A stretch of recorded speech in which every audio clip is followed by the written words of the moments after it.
గజ్జికాయలు కావాలా చిట్టి స్టైల్లో చెప్తాను. రెడీగా ఉండి 2 minutes రెడీ అయిపోద్ది. రెడీ అండి, రెడీ. గజ్జికాయలు చేద్దాము. కొబ్బరి, గోధుమ రవ్వ, సుజీ రవ్వ, సున్నుండల పిండి, పంచదార, బెల్లం, గసగసాలు, యాలక్కాయలు, డ్రై ఫ్రూట్స్, నువ్వులు. ఇవే మెయిన్ ఇంగ్రీడియంట్స్. కొలతలు ఏమి లేవండి. ఇవన్నీ వేయించుకుని స్వీట్ పట్టాన్ని తీసుకోవాలి అంతే. ఆషాఢం ఎంతమంది అల్లుడు పంపిస్తున్నారు గజ్జికాయల్ని అండ్ గులాబీ పువ్వుల్ని, నువ్వులు వేయించేయండి. కొబ్బరికాయ ముదిరికాయ చాలా బాగుంటుందండి.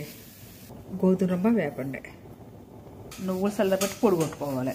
కొబ్బరి వేగిపోయింది. జీడిపప్పు, బాదపప్పు వేయిస్తున్నాను. కొన్ని గసగసాలు.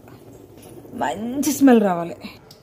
అన్నీ కలపాలి. కొబ్బరి, బెల్లం, నువ్వు పిండి, గోధుమ పిండి, పంచదార, సున్నుండల పిండి, డ్రై ఫ్రూట్స్ వేసేస్తున్నా, గసగసాలు. రెడీ. తోపు రెడీ.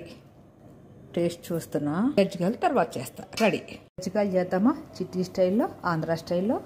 మైదాపిండి, మీకు గోధుమ పిండి పోసుకొని కావాలంటే. నాకు మైదాపిండి మెత్తగా బాగా వస్తాయి.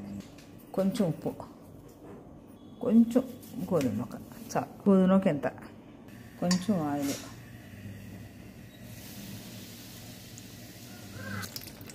చాలు.